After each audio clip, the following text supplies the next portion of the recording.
Thank you very much for coming. As I mentioned, my name is Roger Philipp of Roger CPA Review. A little background of myself, went to school at Cal State Northridge, woo, right? Graduated here 30 plus years ago, right? When I was 3.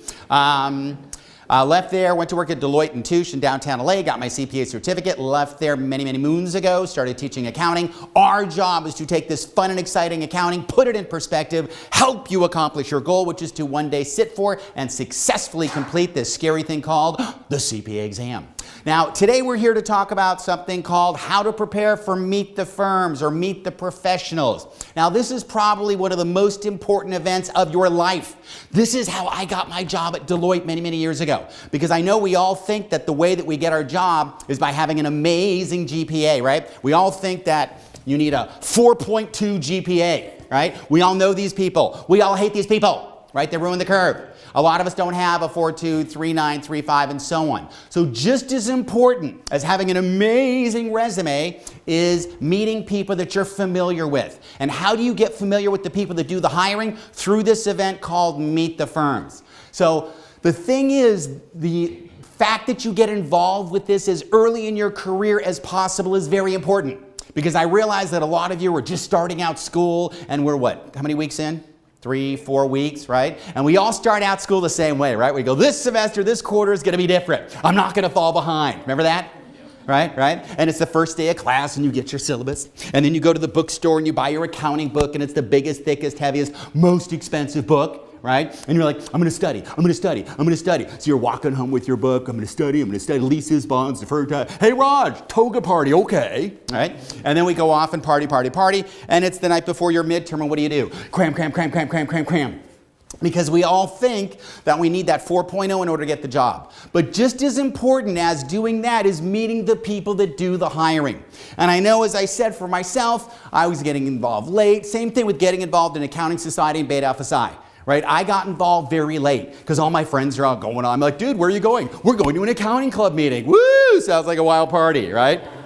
Right? But I didn't realize the incredible benefits I would obtain by becoming a member, not just a member, a passive member coming to the meetings and eating the free food, but also becoming an active member, meaning becoming something like an officer, right? How many people in the room are officers?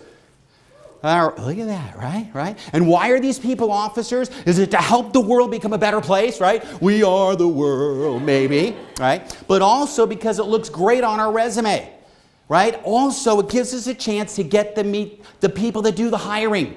Because again, let's say I'm an accounting firm and I want to hire 20 people. Your goal is to be one of those 20 people. How do I know you exist again? An amazing resume or someone that I'm familiar with. And how do I get familiar with you? By meeting you at certain events. That's why in some cases you have it every year, every semester, every quarter. You need to go to these events. Because part of it is just meeting the people. You go up and say, hi, I'm Roger, nice to meet you, right? Good firm handshake, good eye contact, right? Have you ever shaken someone's hand? It's like that dead fish, right? You need some kind of confidence, right? And that's what they're looking for. They're trying to see someone who fits in well with their firm. How many of you have friends that work in public accounting right now? All right. And when they work in public accounting, anyone know what their billing rate is? Gosh, I like 100, 120, 150 bucks an hour. 150 bucks an hour, right? And you guys are sitting there going, dude, I barely remember debits near the door, right? Because we don't remember much. 150. Now, how much are they paying you? Like 7 after tax, right? Yeah, that's about it. But the point is, they're billing you out at 150 bucks an hour. They're looking for someone who looks professional, acts professional, presents themselves in a professional manner. That's why they're looking to see how you dress, how you act, how you carry yourself. That's what's great about this event, Meet the Firms. So I always encourage people to get involved in this event and go to this event as early in your career as possible. Now, I realize some people are like, what is Meet the Firms? What am I supposed to do? How many people have never been to Meet the Firms? All right, for those that have never been, it's really important because what happens is you'll have all these firms come out and they set up these beautiful tables, right? Just like this, right? And they got their table skirts and they got all the stuff and they have brochures and often they have free swag, right? Free stuff, free tchotchkes. Like, for example, and I always tell people when you go to Meet the Firms, if we're there, come to our table and grab one of our bags, all right? And then when you look around, they've got stuff like here, a squeezy ball, right? Stress, midterms. You've got things like, ooh, these calculators, push the button, right? These are really cool, right? Free. I used to have to pay for these when I was your age. Then of course, the pens, the highlighters, all that stuff. You'll also find things like this. What's this? No. It's a letter opener, right? Midterms, man. And then, of course, this is probably the most important. Mints, right? Mints. Why do we need these mints? Because you go up and you shake someone's hand. Hi, I'm Roger. And they're crying, right? And you're like, wow, they're so emotional. No, it's your breath. Now, in life, you never get a second chance to make a good first impression. Think about that. You never get a second chance to make a good first impression. So that means I want to walk up, I want to look the part, I want to act the part, I want to smell good. Because when you're working in public, for those of you that have friends in public, how many hours a week do they work? Like 30, 35, right? 50, 60 hours a week. And when I worked at Deloitte in downtown LA, there were times when I'm sitting there at the client's office in their conference room and I'm ticking and tying and footing and crossing, and I'm looking out the window at Mount Baldy with the snow on it going, wow, I made it, you know? It's not even my office, right? But I felt like I was important because I looked good and There's other times where the only place they have available for you to work is like the little coffee room, because you're at small clients sometimes. So you're sitting in the coffee room in front of the vending machine with you and the manager and the semi-senior, and you're the new hire, and you're ticking and tying and footing and cross-footing, and you're sitting in front of that vending machine for 12 hours a day, right? Well, the recruiter is looking for someone who blends well with those people at the table. Because there's days you work 7, 8 hours, there's days you work 12 hours. And they want to make sure that it's a good fit, that they pick someone who's going to blend well with the client, because they're billing you at $150 an hour, but also who has the ability and the intelligence and the ambition and the drive to move up the firm. Because it costs a lot of money to train you. Right? When I started at Deloitte, I had a week of in-house training. Then I had a week of training at their location. Nowadays it's in, Texas, I think? Texas. Right? Texas. Then they send you out in the real world. Now, I realize how most of us feel. How many of you have jobs waiting for you? All right, for those few, congratulations. All right, and he's sitting there going, dude, I don't remember anything, right? Because the night before your midterm, what did you do? Cram leases, pensions, bonds, deferred taxes, you're cramming information in your head, hoping to keep it from falling out the other side. And you walk in and take the exam, walk out the door, blow it out your brain and go, well, I'll never need that again. This is one of the few majors where you actually use the stuff that you've been studying in school for the last 3, 4, 7 years, whatever the plan is you're on. So this is stuff that you're actually going to be using. So it's important to realize that, and I know for myself, I felt really overwhelmed. Like, once I start my job at Deloitte, they're going to find me out and realize that I don't know nothing, okay? That's a normal feeling. The good news is that they're there to train you. That's what they're going to do. So as I said, you get a week of in-house training, then you get another week of training at their national location, and then they don't just send you out at the client and say, here, audit this pension plan, right? How many of you studied pensions? Scary stuff, right? Remember pensions? Spider. That's my memory aid or mnemonic. What's pension expense? Service cost, prior, interest, deferred gain, excess amortization, actual return on plan assets. Shut up, that's good. Anyway. You can see those on video on YouTube. But the point is that they don't just throw you out there to audit pensions. Instead, it's like going for a walk with your dad. Come on, son, let's do cash or receivables. I remember setting up a receivable confirmation file, and you send it, I had a little stamp, R. Philipp, and then the envelopes come back, and you have positive confirmations, negative confirmations, blank confirmations, and your job is to do what? Your job is to obtain sufficient, appropriate audit evidence in order to corroborate the balance that they have in their balance sheet. So they're saying accounts receivable, which should be at their net. Oh, I used to know that for intermediate. Remember net realizable value, NRV? Oh yeah, that's right. The amount you expect to receive within 1 year, the accounting cycle, whichever is longer. Very good. Sit next to him on the exam. But the point is that we're out there and we're trying to obtain this evidence. So what we need to show at this event called Meet the Firms is we need to show the recruiter that we have communication skills, that we can present ourselves in a professional manner. We look the part, we act the part. That's the whole, it's like the opposite of a resume. Because a resume is a piece of paper that talks about your past and present accomplishments. Meet the Firms. When you walk up and shake hands, hi, I'm Roger, nice to meet you, they have no idea if I'm a 4.2 or a 3.1 or a 2.5. They have no idea until they start talking to you, right? But that's the whole purpose, is maybe my resume isn't that impressive, but who I am and how I carry myself and how I present myself is impressive.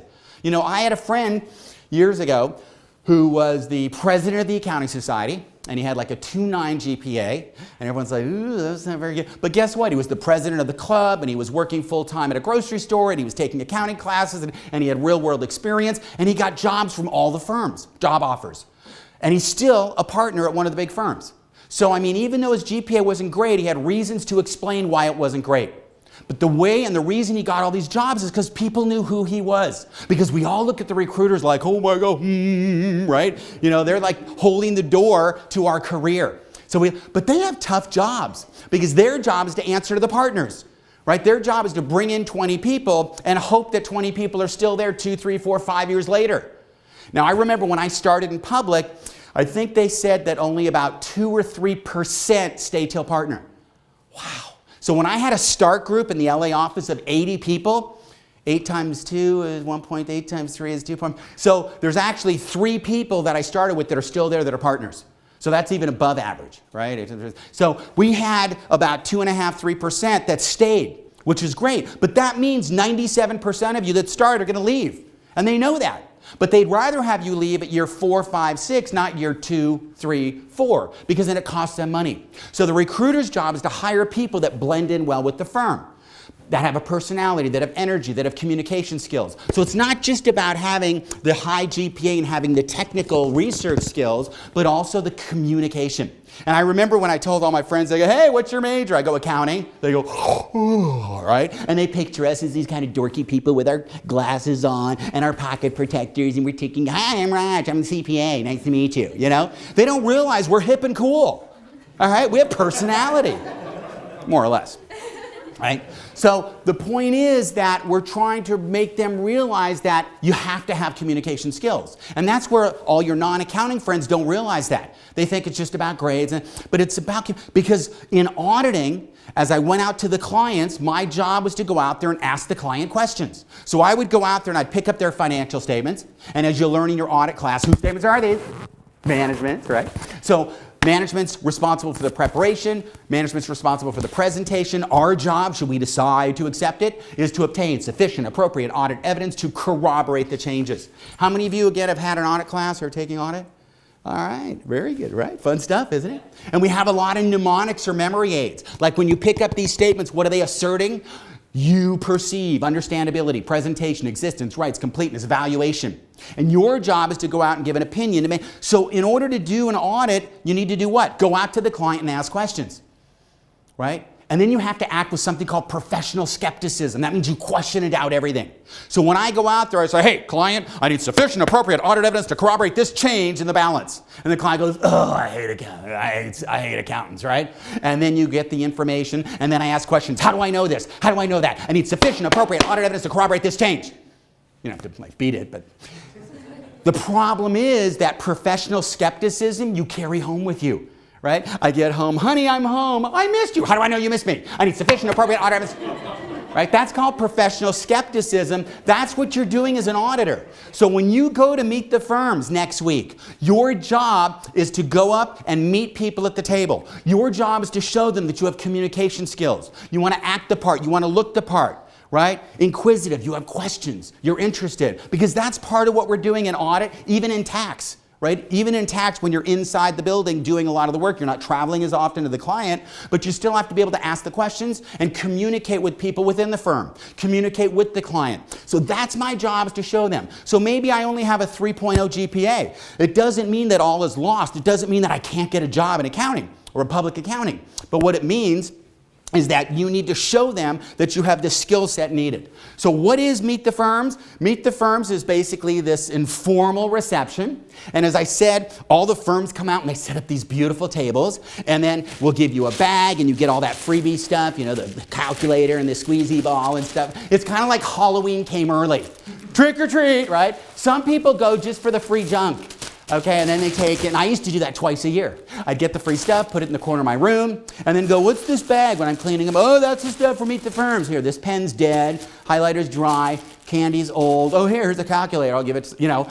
But it's more than just getting the free swag. It's about learning about the firm. It's about meeting the people that do the hiring. It's about making a positive impression. As I said earlier, you never get a second chance to make a good first impression. This is your chance to make that amazing impression. Because again, most of us go to school, we study, we memorize, we take an exam, we walk out the door, but we don't learn these soft skills. And the soft skills are the skills that you've got to show you have at Meet the Firms. And that means walking up and shaking hands. And as I said, a firm handshake, good eye contact. Hi, I'm Roger, right? It's not a staring contest. Right? You blink, you lose, right? But you want to go up and show them, because we've all seen people that kind of walk around, I work hard and I play hard, I have a good personality, and they kind of, they have that dead arm and they're not communicating. And it's like, is this someone I want to work with for 60 or 80 hours a week? And that's what the recruiter has to look for. So when you think of Meet the Firms, again, you'll see, you got these drop-down signs and beautiful tables, and I said the swag bag. And it's kind of like, you go to the Emmys or the Grammys, you know how they give those gift bags? Right? Free cars and makeup, and this is kind of like that at a different level. Okay, just a little bit. When should you attend? As young as possible. All right? What does that mean? It means you're going, well, I don't graduate for 3 years. Why should I go now? Practice makes perfect, right? They always say if you want to get good at something, the more you do it, the better you're going to be at it. Practice makes perfect. Also, if you make a mistake, you have plenty of time to recover. Right? Imagine you go up and you go, hi, I'm Roger Philipp. Oh, you work at ABC firm? Hey, I heard you guys got sued. Right? Open mouth, insert foot. Okay, well, guess what? There's 30 firms that Meet the Firm, 1 down, 29 to go. Okay? But I don't graduate for 2 or 3 years, so when I go back next year and I see the person, he goes, hey, you look familiar. No, I don't think we've ever met. So I have time to get better. And as they always say, if you want to get good at something, the more you do it, the better you get. Right? And they did a study. They said people are more afraid of public speaking than of death. I'd rather give a lousy speech than be 6 feet under for eternity, right? But that's part of what this event is about. It's like public speaking, where you're speaking to one person or maybe 2 people, and eventually, hopefully, you'll get an in-house interview. Has anyone ever had an in-house interview? They're kind of cool, right? It's like, 4 or 5 hours, you show up at 10 in the morning, you meet the recruiter, and then they take you in to meet somebody for 30 minutes, and meet someone else for 30 minutes, and meet someone else for 30 minutes, and then you go to a free, awesome lunch. Right? And when I started at Deloitte, when I was unassigned, guess what I always got to do? Go to the lunch. I don't know why. So I got that great lunch, and every single person you meet evaluates you. Right? They meet you for 30 minutes, and when they're done, they bring you back over to the recruiter, and then they get a sheet of paper, and they fill it out, and at the bottom it says offer or reject. Every single person. And then at the end of the day, you meet the partner. And I would always go in and meet the partner. Hi, Mr. Partner, Miss Partner, how are you? And I would look at their desk, and there's always pictures of the kids. So I go, oh, are those your kids? And hopefully they say yes. You never know. And they're like, yes, those are my kids. I'm like, oh, great, where's? And then it's, again, what you talk about. And this goes with the meeting on Meet the Firms. This goes with in-house interviews. This goes with networking, right? Developing, creating a group of people in your industry that you may want to fall back on down the road. It's not always what you talk about, but it's the rapport. If people like being around you, you're going to have a more successful career. So if I go up and I talk to the partner, he's not going to ask, and you're going to see this at Meet the Firms, they're not going to ask you, so what do you think about SSRS 21, reviews, compilations, and financial statement engagements? What do you think? Right? For those that actually have job offers, how many accounting questions were you asked? 2, right? 0. Usually it's 0. Yeah, for you, is it a debit or credit? But no. But usually it's 0. I went through my entire interview process and I got a whole bunch of job offers and they never asked me an accounting question. Why not? Because they know you're going to a great school. They know you have a good foundation. They look at the GPA as a starting point, but then they look at who you are. And they figure, you know what, if you're smart enough, we can train you. I mean, most of you have no training, no background in accounting. And it's okay. And we'll talk about a resume in a minute, but it's okay not to have background or training in accounting.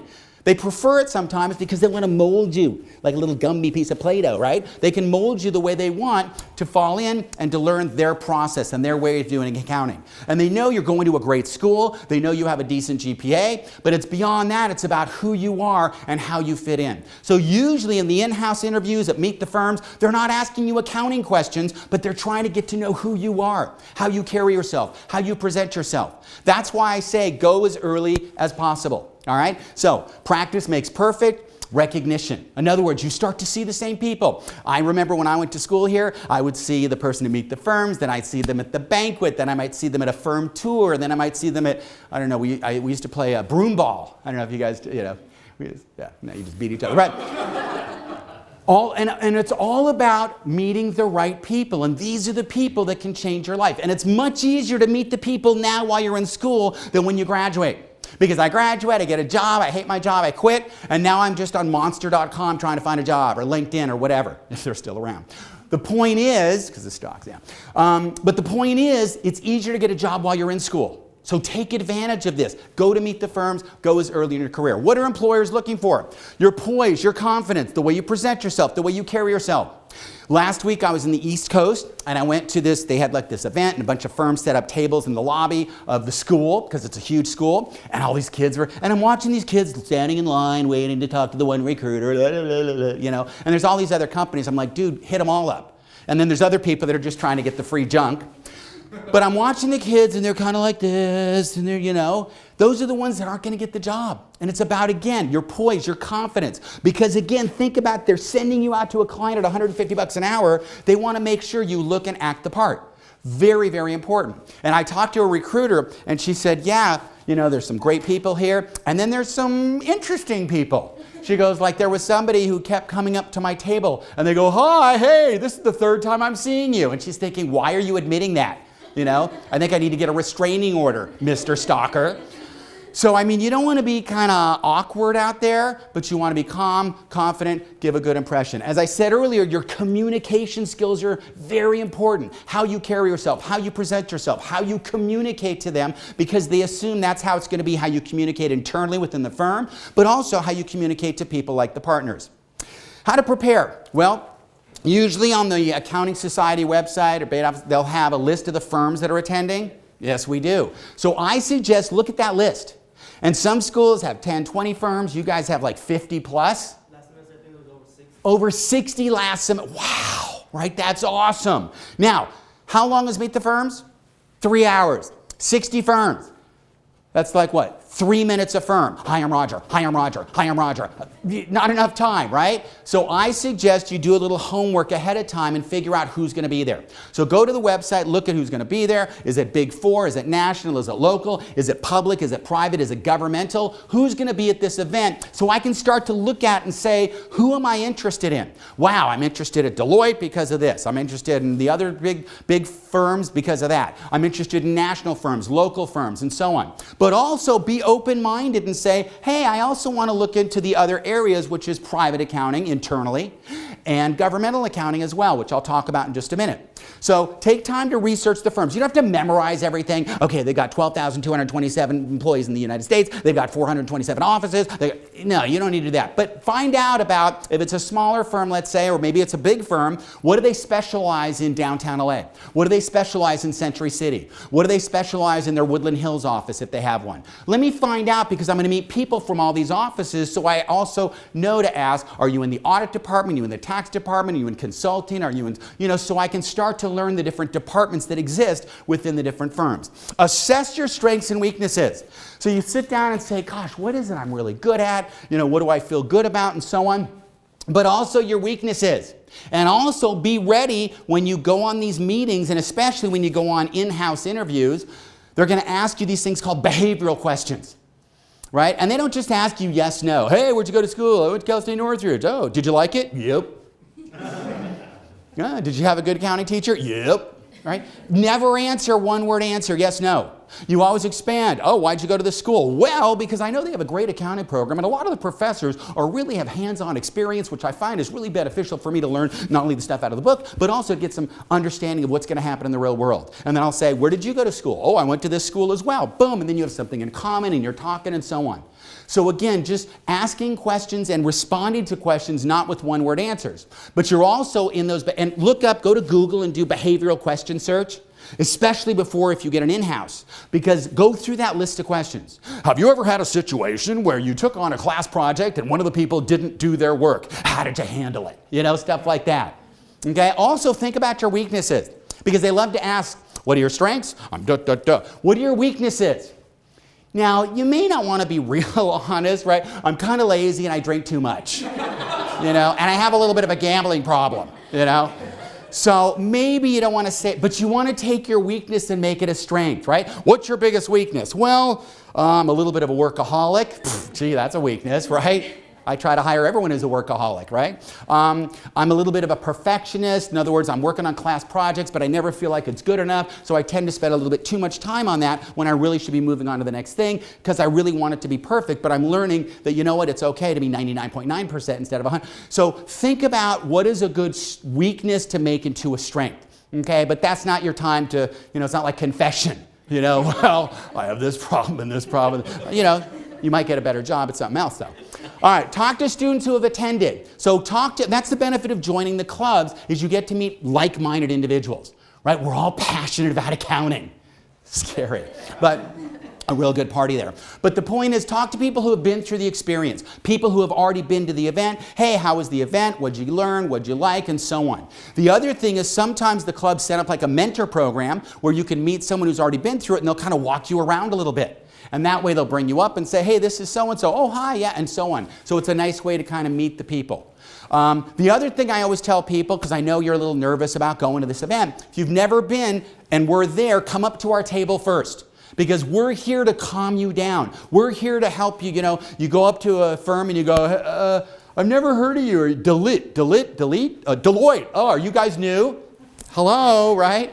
So you've never been to the event, come up to our table and go, hey, Raj, I'm really nervous. I don't know what to do. And we'll just slap out of it, right? We'll shake you a little bit. I was watching the movie Airplane the other day. It's like, so anyway, you remember that movie? Great movie, 1980. Yeah, we're old. If you haven't seen it, watch it after the event and after midterms. But the point is, we're your friend. We're here to help you. Right? We're neutral. You want to ask us about firms. You want to ask us about industries. You want to ask us about departments. We're here to help. We know a lot of the recruiters, right? We go to all the different universities. They know us. We know them. So if we're at the event, which we will be, come up and, if you have your backpack because you just came from class, leave it at our table. We'll give you a coat check after I go through it. But feel comfortable enough to come up and ask questions. Dress for success, as I said, which means, what does that mean? It means I'm graduating soon. It's time to buy a suit. Okay, I remember when I was a freshman, sophomore year, all of a sudden you're like, I can't afford a suit and so on and so forth. Now it's time to invest in a nice suit, whether you're looking for an internship, whether you're looking for a full-time position. So you want to find something that, think of the profession you're heading into. It's still kind of conservative. So that means, maybe I want a gray suit or a dark suit or something like that. We can get crazy with our loud ties, woo, right? And if you're, you have trouble matching things like me, you can even buy a shirt that matches the tie and they come together, okay? Or get a boyfriend or girlfriend that has good taste and they can help pick it out. But if not, it's like Garanimals or something. You can match them. But I used to like to wear loud, crazy ties to show personality and energy and so on. But the suit itself should be conservative. For the women, maybe you can wear a suit, you can wear a skirt and a blouse. But you want to wear, and here's the key to clothing. Clothing should be a source of confidence. You want to wear something that after the event, nobody remembers. Okay, because I don't want that to be a distractor. It's not like what was that old movie, Big, when he comes in a white tuxedo, right? You want to wear something that after the event, you don't want to wear something you're like, did you see what she was wearing? Well, that's great. That's not a good thing. Now, for me, back when I was in college, when I was your age, I feel like your parents, when I was your age, I had the hoopy earrings. I had the double hoop, right? This is back when Wham, take me up before you go, so I thought I was hip, so I had the double earrings. And the problem is, as I said earlier, you never get a second chance to make a good first impression. I didn't want this to be a distractor. So for the evening, I kind of took them out. And I'm not saying change who you are, but maybe, you're one of those people who has like 47 earrings in an ear. Maybe clean it up a little bit. Because again, they're trying to send me out in a professional, conservative profession. So I want to look the part, act the part. I want to blend in. This is how old I was. Back in the day, I used to have a tail. Not a mullet, that's different. But I had a tail, and I thought I was hip and cool. I didn't have a girlfriend. I didn't see the correlation at the time. Now I do. So I had this tail, and so I had the tail thing, and I remember going, hey, I'm not graduating for another year. I don't want to lose the tail. So I kind of tucked it in my suit, You know, that way I could kind of hide it, but then I had to walk around and go, hi, I'm Roger, because if I turn my head, whoop, it would kind of pop out, you know. But again, I want to make sure that I fit in. I want to make sure that I blend in. The other thing too is believe it or not, I looked really young when I was in college, okay? And everyone's like, yeah, right, look at you now. Well, look at you guys later, so Point is, I looked really young. And so I would go up and I would talk, hi, I'm Roger Philipp, I need a job. I look like Justin Bieber, right? Sorry, you know, what do you mean? Anyway, so what I did is I put on glasses. That way I looked more conservative, more intelligent, more professional. And when you look around the room, you see all these people with glasses, right? And when you see people with glasses, you go, wow, they must be smart, right? Like her, you look smart. Right? Because you're sitting there with glasses. You ever see commercials and they go 4 out of 5 doctor survey recommended they got glasses on and they look, because we all think that if you have glasses that means you're so smart that you spent so many hours studying that your eyes went bad. No, it means your parents are blind, now you're blind. Right? Congratulations. But what I did is I put on my glasses, that way I would look more serious, more professional, because I looked really young, so I wanted to look a little more, and so on. So whatever it is, take a look at yourself in the mirror and say, okay, what do I need to do to change it?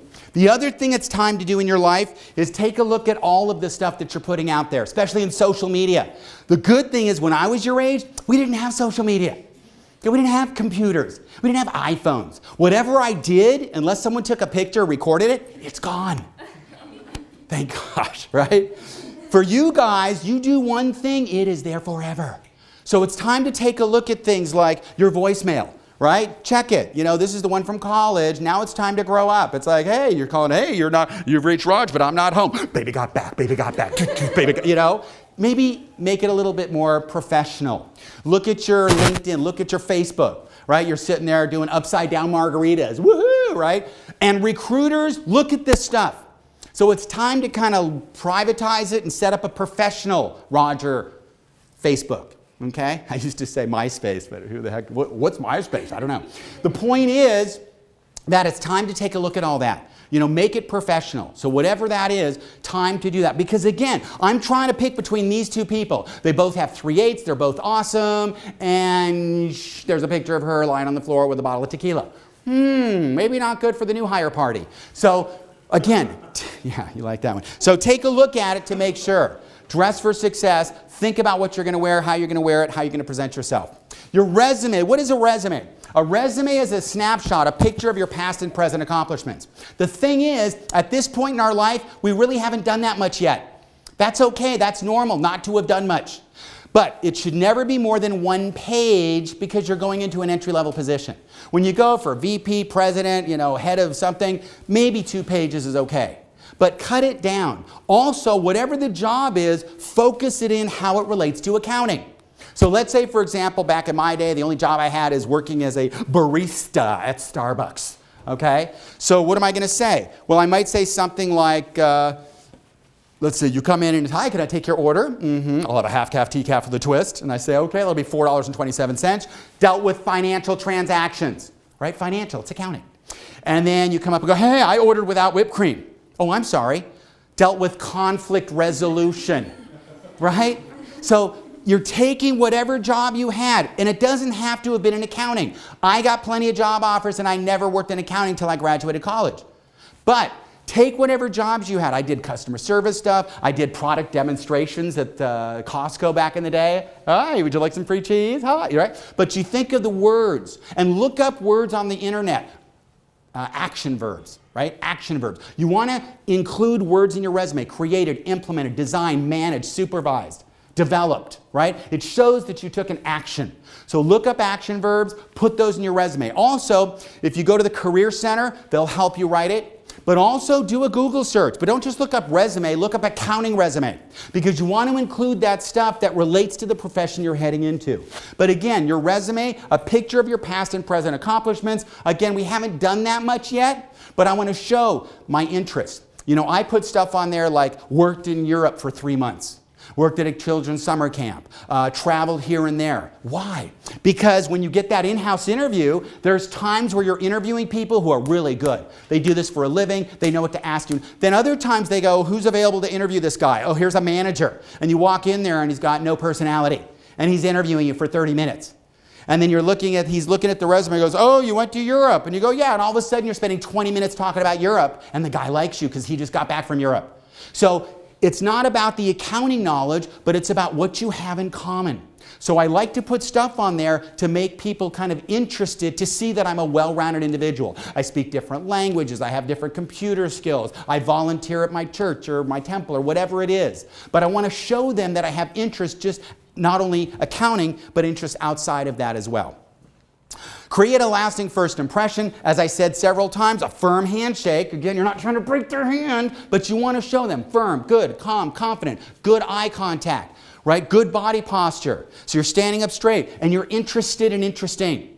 Now, what do I mean by interested and interesting? This is something especially for the interviews, because you could have an interview and you're sitting there going, hey, tell me about your company. And you're like this, sitting in the chair, slouching. It's kind of like, yeah, I dare you. Come on, tell me. You know? When I interviewed, I sat on the edge of the chair. Tell me more. Tell me more. What else? I acted like, oh my gosh, everything they said was amazing. Wow, really? And you started there. Now, what made you decide to switch? And they loved it. Right? You ever been on a date? Well, if not, yeah, don't worry, it gets worse. But have you ever been on a date where like you're asking questions and they're talking and talking and talking and talking and talking, and you're sitting there going, oh my God, will they ever stop talking? And at the end, their friends ask, how was the date? And they go, it was fabulous, right? Because they talk the whole time.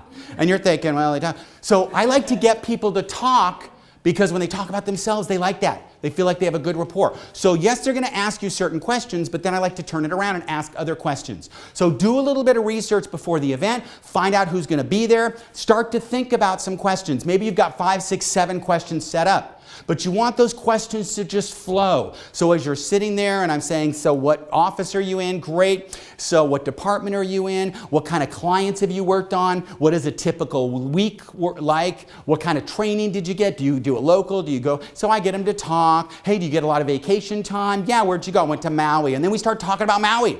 And then they love it.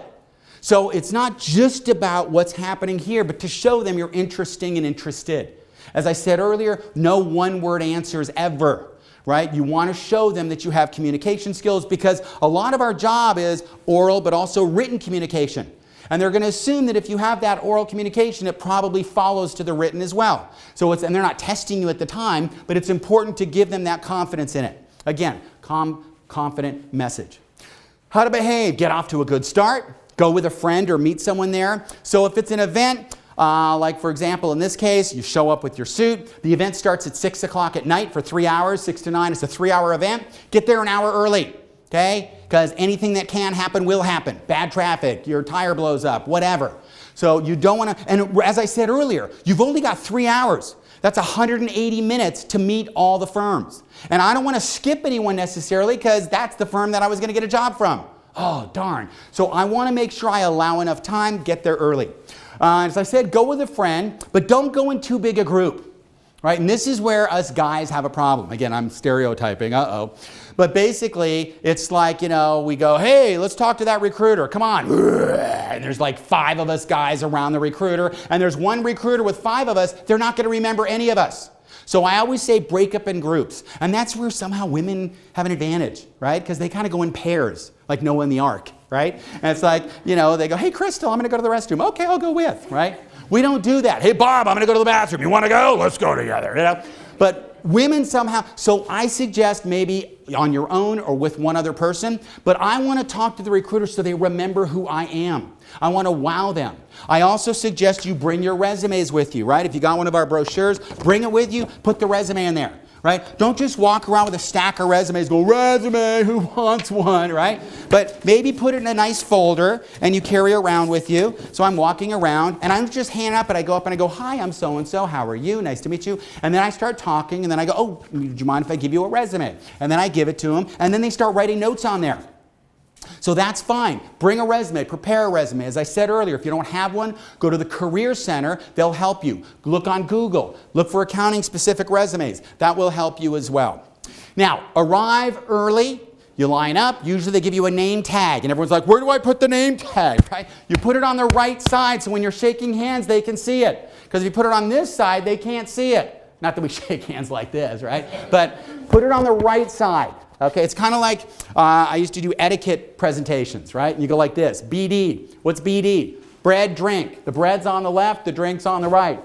Oh, shut up, that's good, right? So if you ever go to a meeting and you're at a round table and you're like, which one do I pick, right? Which water's mine? Well, the bread plate's on the left and the drink's on the right. That's your water. That's your wine. That's your beverage. Remember? Hey, how was school today, honey? What'd you learn? BD. Okay. Yeah, what'd you say? Yeah, never mind. All right, arrive on time. Bring copies of your resume, strategize, relax. Have a good time. I want to show them that I have good communication skills. I want to show them that I'm a good fit for their firm. That is the 2, 3, 5, 7 minutes I've got. And when I go up to the table, a lot of us are worried about what do we talk about. You know what? Go up and just start the conversation. I mean, they're there to talk. The whole purpose of Meet the Firms is to promote interaction. So you've got a table and the firm members are either in front of it waiting for you, or maybe they're standing behind the table waiting for you, but it's okay. You know, it's not like you're at a bar. Hey, what's your sign? Stop, right? Get a stop sign? Ba-dum-bum. No, but it's not like that. They're there to promote interaction. They're there to get to know you. They're there to find 20 employees to hire that are a good fit. Because otherwise they're going to get fired. That's the recruiter's job. So they're looking for the best people they can find. I'm going to convince them in 3, 5, 7 minutes that you got lucky, babe, when I found you. Do you remember that song? Anyway, so yeah, that's because I'm old. So I want to show them that I'm a good match for their firm. So begin the conversation, ask questions. As I said, be a good listener. A lot of us, what we'll do is we're so nervous. Oh my gosh, what do I say? And we write down 5 or 6 questions, and then you stop listening. No, you want to be a good listener. So when I ask a question, don't just be thinking about the next question. So how long you worked at the firm? 2 years, And anything interesting at your last client? Yeah, there was an explosion and 12 people died. That's nice. And how would it hello? Right? And you ever watch talk shows? Some of these people are really good interviewers and some of them are terrible. Like they have their list of questions and that's it. But if you just listen and let the conversation go where it will, that's how you get the job. That's how you show them you're a good fit. So have some questions prepared. My favorite question always is, why did you choose this firm? Because I want to know what went through your head when you picked this firm. What is it that the firm had to offer that just made you say, wow, I've got to join this firm. I got to be part of this company. So think about that kind of stuff. Avoid negative topics. Hey, how come you only have 2 female partners, huh? What's wrong with that? No, don't go there. Hey, are you Democrat or Republican? No, I'm an independent. Forget it. Avoid that. So again, keep it comfortable. Keep it flowing. Collect a business card. So at the end of the event or the end of you're talking to the person, I always say, oh, can I get a business card? And they go, sure. And then they give me a card and I go, thank you very much. But don't just collect cards, right? At the end of the night, it's like, hey, Raj, how was the event? It was fabulous. Look at all the cards I got. And they're like, great, who are these people? I have no idea, right? Because I don't remember. Because if you do a great event, you should leave with 20 or 30 cards. So when I'm done talking, I go, thank you very much. Can I get a card? Sure, thank you. And then I leave, and I turn the corner, and I pull out one of my freebie pens that I got, and I take notes. There we go, Roger CPA review pen. And I write notes. He went to my school, he graduated this year, he's in this office, he's in this department, he told me to send him a resume. I follow up, so I write notes, so that way at the end of the night, instead of just having a bunch of cards, I remember who I met. Really important. Sometimes you're going to walk up to a table and there's people you recognize from the accounting club. And you're like, hey, I remember you. You were in the accounting club. Nice to see you. And they're so nervous because it's their first Meet the Firms on the other side of the table. You ever seen that? And they're just like, oh, I remember you. And then they start, blah, blah, blah, blah, blah. And you're like, dude, I got to go meet more people, right? So you're like, how do I, in a nice way, break away? Don't feel obligated to talk to them for 25 minutes. You've only got 3 hours. Click, clock, tick, tock, tick, tock. Right? There goes your time. So I try to say, hey, you know, it's great to see you. Can I get a card? That's that. Or I might say, can you introduce me to the recruiter? And then they'll go, sure, that's cool, because the recruiter hired them. If she knows me and recommends me, it's kind of like, hey, you got a foot in the door. That's good. But if she's really nervous and I'm talking to her, it's not going anywhere, after a while I say, it was great to meet you. I go, are you going to be here for a while? Okay, I'll come around a little bit later. Okay. Or, hey, I'm going to go get something to drink. You're going to be here? Okay, great. But it's okay to kind of break away. Because that one person may be so nervous, they glob onto you and it's hard to break free. So keep that in mind. The other thing is, while you're talking, as I said, it's not like you're taking dictation, right? So, how long have you been at the firm? Mm-hmm. Why'd you take this job? Mm-hmm. You know, You're asking questions to learn about it, but more importantly, you're asking questions to show them you have the needed communication skills in order to be a good fit for the firm. Follow up promptly. What does that mean? Send them a thank you note. Now everyone's like, oh, should I not? Should I send them an email? Should I send them a card? Well, guess what? You send them an email, that's great. They go, oh, thank you very much. It was nice meeting you. Red X, gone. If I'm desperate, and guess what? How many of you graduate this year? All right. Next year? All right, year after? Excellent. Year after? Very good. Maybe never? I love school. I'm never leaving. Now, my suggestion is send them a card. I mean, send them an email. But I follow up with a card and say, hey, it was great to meet you. Because then they get this nice handwritten card and they go, oh, yeah. And then I refer to something we talked about. It was great meeting you. I really enjoyed talking about your vacation you just took to Maui. And I'm glad you liked my orange tie. Anyway, I hope to meet you soon at the next event. Or I'd be really interested if you could. So I send them a card because they get a card and it's hard to just toss it. They go, oh, that's not. They put it on their desk. And then they go to work. And 2 days later, 3 days later, they're working and they see it and they go, ugh, here, recruiter, here's a card. There's a better chance. True story. Years ago, Elton John was coming to town, and he was going to play at the Troubadour here in LA, at the right on Sunset Boulevard. And they said, send us a card, and if we pick your card, your postcard, then you can buy tickets. And it's holds like 400 people. So we're like, yeah. So my brothers and I sent 3 cards in, this big. Wow, kind of obnoxious, right? Guess what? We got picked. The point is, dare to be different. It's okay to write a card. It's if I'm graduating 4 years, I got plenty. I'm going to see them 8 more times at Meet the Firms. But if I'm graduating this year, dude, you better get a job or you're going to live in your parents' basement forever. So really consider that. It's okay. Follow up. Send them a thank you card. Very, very important. Prompt follow up. Keep your options open. That means is it public, private, governmental. I know when I started and I was sitting in this club, all I knew was, I'm going to work at the Big Four. I'm going to work. How many want to work at the Big Four? Right? And what do you know about the Big Four? They're big and there's 4 of them. That's all we know. You know what? This event is for you to learn about Big Four, national, local, public, private, government. I never knew the difference till I got involved. What is public accounting? That's where you go out and you pick up their financial statements. You do an audit, review, compilations. You do consulting. You do tax work. You have to be independent, objective, unbiased. I can't own stock in the company. Boom. What is private? That's where you work internally within the firm. One of my friends works at Fox Studios. He's internally. He gets stock options, gets to go eat in the commissary, gets to park on the lot, gets to go to premieres, gets a swag bag, better than Meet the Firm bags, right? I have another friend who works in government. What's cool about that? Average work week, 38 hours a week. Great retirement plan, great benefits. Here's the cool thing. My friend works at the IRS, and guess what? He gets to carry a gun on his ankle. All right? That's kind of sexy, right? Imagine going out to a bar. Hey, can I buy you a drink? Right? And you got a gun on your ankle. That's sexy, right? I worked at Deloitte for many years. Guess what? They never issued me a weapon. Okay, freeze, I need your general ledger now. Kill shot, So realize that, guess what? All of these are options available to all of us here in this room. We all start in the same room. You can go to public, you can go to private, you can go to government, you can go to Big Four, national, local. They're all, so whatever is good for your friend may not be necessarily good for you.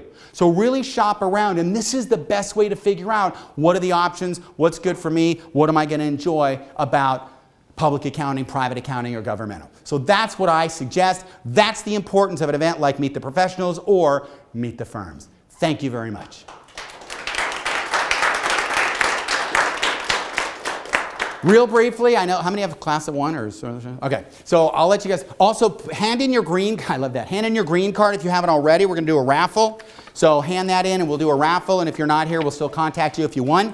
The other thing too about the exam, real fast, I know the exam's changing. It's 14 hours becoming 18 hours. So one of the things that's happening is currently it's 14. In 2017, quarter 2, which is April 1st, it becomes a longer exam. Instead of 60-40 multiple choice problems, it's 50-50. BEC, which is cost accounting, instead of having no problems, will have 50% multiple choice and 35% problems. So these are changes that are happening in 2017. However, in July of this year, 16, the exam's changing as well. They're adding something called DRS, document review simulations, which are like the old problems, but they're trying to make it more real world, what a second year CPA in public accounting would do, an accounting person. So what they're having is like different exhibits where you have to look at support documents to help answer some questions. Because they're finding too many kids are graduating college not necessarily having the higher level thinking ability. Therefore, they want you to kind of test that. Because when I started in accounting, we had to set up spreadsheets from scratch. We didn't have computers. Now you've got Excel, so now they want to go to another level. They're adding on the exam not just remembering, understanding, and application, but also analysis and evaluation. So they're adding more parts to it to see and make sure that you're not only remembering and understanding and applying it, but you can analyze and evaluate. Evaluation's for audit only, whereas analysis is for all of the parts, including BEC, starting in 2017. As I said about the DRS, document review simulations, that's a problem where they're going through and they're saying, hey, we want you to look at support documents. As I said, the exam's going to go up. Audit, still 4 hours. FAR, still 4 hours. Reg goes up an hour. That's tax. And BEC goes up an hour as well. You can still take it basically 8 months a year. They're going to probably extend it into about 10 days into the blackout month, so there's more time for you to sit. That talks about the requirements to sit in different states that applies. And how do you pass? Hey, 75 or better. Woohoo! CPA 74 and below is failing. Thanks for coming out. Once you pass a part, you keep it for 18 months. All right, our job is to take all this fun and stuff, exciting, put it in perspective so you're not one of the people who doesn't pass. Only 48% pass. About 88% of our students pass all 4 in the one shot. So we have all the materials, we have online lectures, we try to make it exciting, interesting, just like hopefully you enjoyed my presentation today. That's exactly how we teach. If you look on YouTube, if you contact my office, we can give you free access if you have midterms coming up in auditing and intermediate and tax, in cost accounting, and anything that's government, nonprofit that's on the exam. If you want to watch our lectures for free, let us know. We also use memory aids and mnemonics. That helps quite a bit in helping you to accomplish your goal, which is to get a good grade in school, but also to pass the exam. We also include things like study planners, 3, 6, 9, 12 month, so that way in 6 or 9 months you can get through the exam, and if you go to a big firm you'll get that $5,000 bonus. We include actual AICPA questions and problems. We include task-based simulations and the new DRS questions as well. All of that is included with the program and the software that we give you, plus all of the online lectures. What's nice about it is you can pause, rewind, fast forward. It has closed caption, so that way if I'm talking quickly you can read it. Also you can rewind it and you can speed it up as well. So you can control the speed that you want to watch, and you can watch it as many times as you want. That's our current student price. It includes everything you need. It includes these fabulous books as well. Plus the books are ebooks online. So you can have the book on one screen, the lectures on the other. While you're watching it, you can take notes. You can bookmark stuff and go back and watch it again and again. Also, if you're doing the homework and I don't remember something, you can click at the bottom. It'll take you back to the video lecture so you can watch the lecture where it was that it was taught. So our students do great on the exam because it gives you everything you need in order to pass the exam. These are just some of the firms we work with, and that's it. Questions, comments, thoughts, ideas, anything at all? Is the information from this on the pamphlet you gave us? Yes, all the information about the exam changes is in the brochure that I gave you. Also, if you ever have questions at all, feel free to call my office. I have very knowledgeable, very helpful staff. If they're not, let me know and I'll fire them. You're fired, right? I'll pull a Trump. You're fired.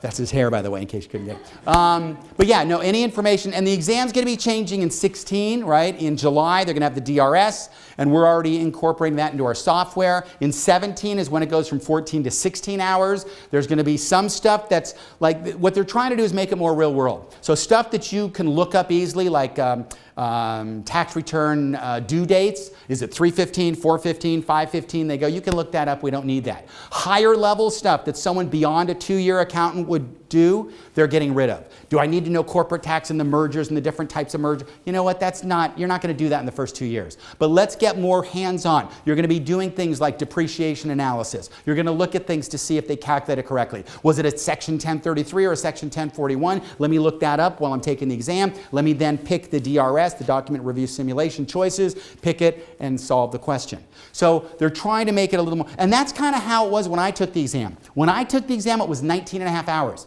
It was 3 days, 19 and a half hours. Then they changed it to 14. Now they're going back up to 16 because they realize it's not long enough to test you on certain things. The simulations were 15 to 20 minutes. When I took the exam, they were 55 minutes. Now they're meeting in the middle at about 30.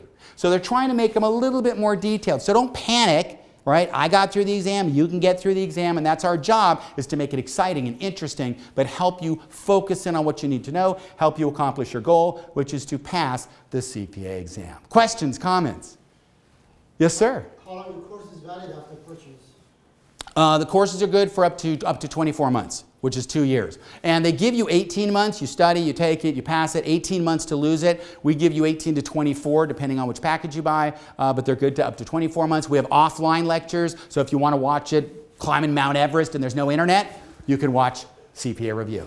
My suggestion is when you buy the course, start studying, because you don't want to wait too long, but here's the good news, is if stuff changes, you have online access for that whole time, which means if a lecture changes, I go back into the studio, I refilm it, and then it's loaded on your account. So it doesn't matter when you bought it, it's still active. The books we're updating all the time, so if there's anything that changes, we give you free updates, PDF files, but also the book that's on screen is current and up to date, exactly what you need as well. All right? I mean, that's why our students do well. We're teaching them the current, correct information, but also we've all seen presentations that are not too exciting and others that are, and the more exciting it is, usually the more you learn, the more you pay attention. And that's why our students do well, because you're going to spend 110 hours watching our lectures. But we try to make it interesting and light, because we know you come home from work, from school, you're tired. It's like, hey, I get to study deferred taxes. Woohoo, right? Well, we try to make it interesting so that you don't sit there for 2 hours going, I'm dying, I'm bored. But we try to make it interesting. And I encourage people to compare, shop around. Look at our competitors' products and see head to head which one's going to motivate you for 300 to 400 hours, because that's how long it's going to take to pass all 4 parts. And I encourage you to watch other lectures. There's no comparison. Thank you again very much, and good luck in your career in accounting. Thank you.